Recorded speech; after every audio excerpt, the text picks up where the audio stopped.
হৰ হৰ মহাদেৱ, ওম নমঃ শিৱায়। আজি আমি আহিছোঁ নলবাৰী জিলাৰ বালিলেছা জাগ্ৰত মা কালীৰ মন্দিৰলৈ।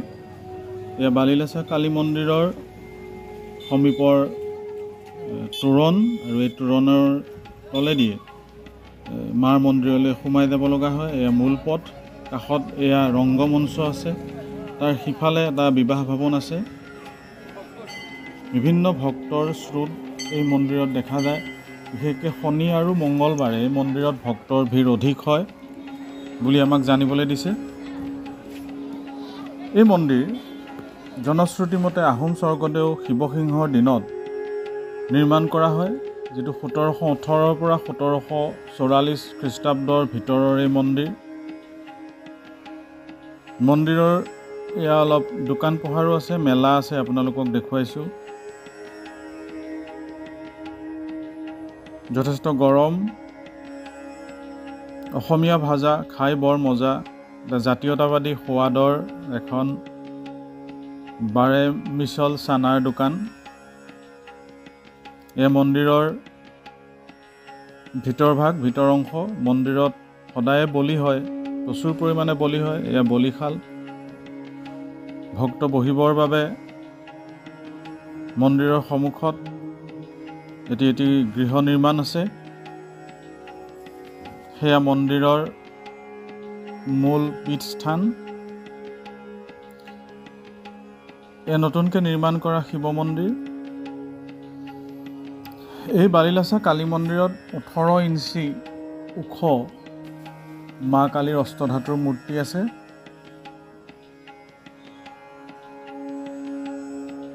এইখিনিতে শিৱ মন্দিৰ আছিলে, তাৰ ঠাইত নতুনকৈ বনাইছে। এয়া কাৰ্যালয়ত টিকট ল'ব লগা হয়, কুপন ল'ব লগা হয় শৰাই বা বলিয়া বা ভোগ আগবঢ়াবলৈ হ'লে। এইফালে এইটো 7 পুৰা মাটিৰ এটি বৃহৎ পুখুৰী আছে, য'ত বহুত মাছ আছে, ডাঙৰ ডাঙৰ মাছ আছে, আপোনালোকক পিছত দেখুৱাম। এয়া মন্দিৰৰ পূজাৰীয়ে পূজাৰ অন্তত আশীৰ্বাদ প্ৰদান কৰিছে। ভক্তসকলে আশীৰ্বাদ গ্ৰহণ কৰিছে। এয়া ভোগ গৃহ, য'ত ভোগ বনোৱা হয়। এই মন্দিৰত বিষ্ণু আৰু শিৱৰ দুভাগ মন্দিৰ আছে, যি দুভাগ মন্দিৰ 1897 চনৰ ভূঁইকঁপত মাটিৰ তললৈ সোমাই গৈছিল। কিন্তু কালী মন্দিৰভাগ তেনেধৰণেই আছিল, কিন্তু শিৱৰ মন্দিৰ আৰু বিষ্ণুৰ যিকেইভাগ মন্দিৰ আছিল মাটিৰ তললৈ সোমাই গৈছিল। এয়া হ'ল সেই বিষ্ণু মন্দিৰ, যিখিনি পুনৰ খননৰ পিছত পোৱা গৈছিল। এয়া ওপৰত উলিয়াই থোৱা আছে বিষ্ণু মন্দিৰৰ চূড়াভাগ।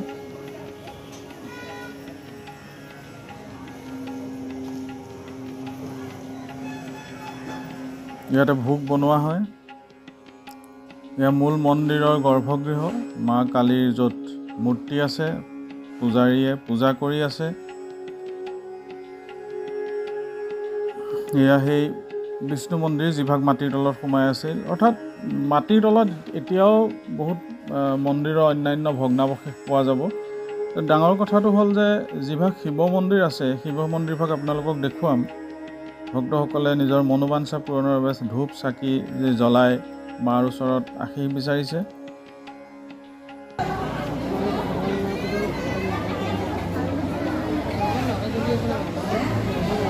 এই মন্দিৰৰ এখন সমিতি আছে, সেই সমিতিয়ে বৰ সুন্দৰভাৱে এই মন্দিৰভাগ পৰিচালনা কৰিছে। তেওঁলোকে যথেষ্টখিনি কাম কৰিছে মন্দিৰভাগ আগুৱাই নিবৰ বাবে। এয়া মন্দিৰৰ মুখ্য পুৰোহিত।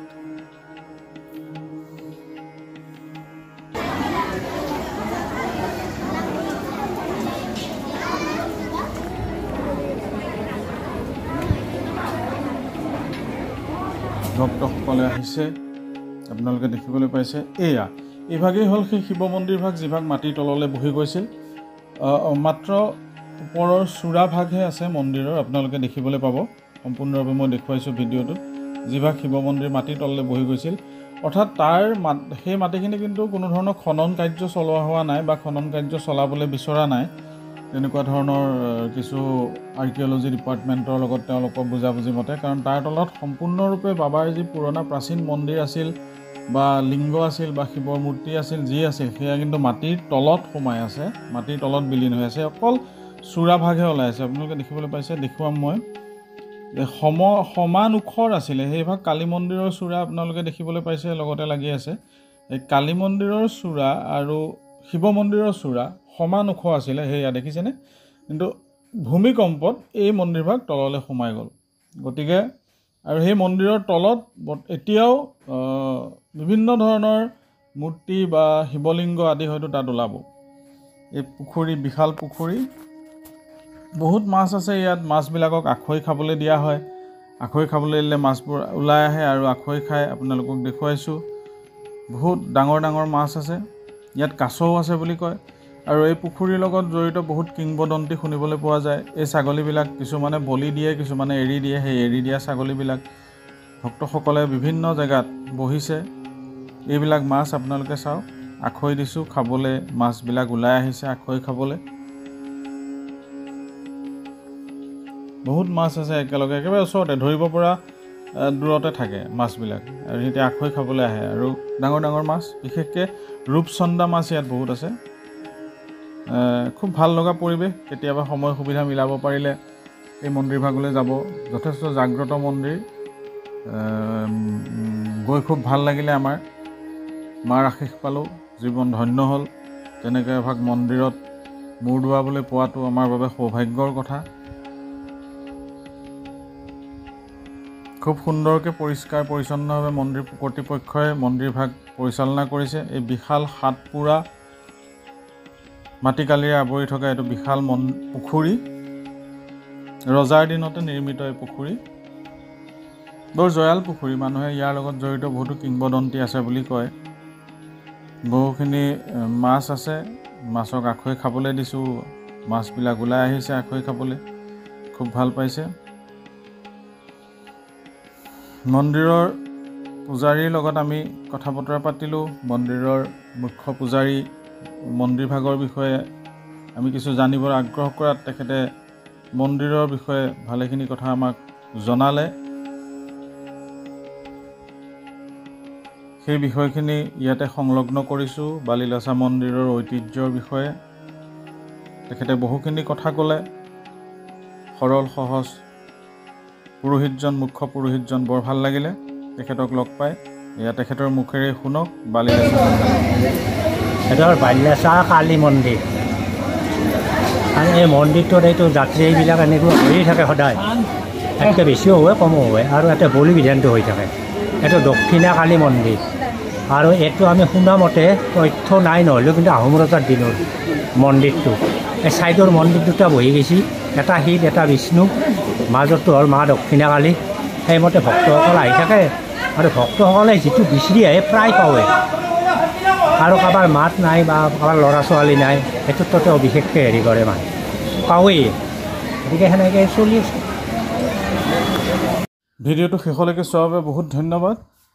হৰ হৰ মহাদেৱ, জয় শ্ৰী মহাকাল। আমাৰ ভিডিঅ'বিলাক এনেদৰে চাই থাকিব, সাহস আৰু অনুপ্ৰেৰণা যোগাব, যাতে অনাগত দিনত আমি ভাল ভাল ভিডিঅ' আপোনালোকলৈ লৈ আহিব পাৰোঁ। ওম নমঃ শিৱায়, জয় মা কালী।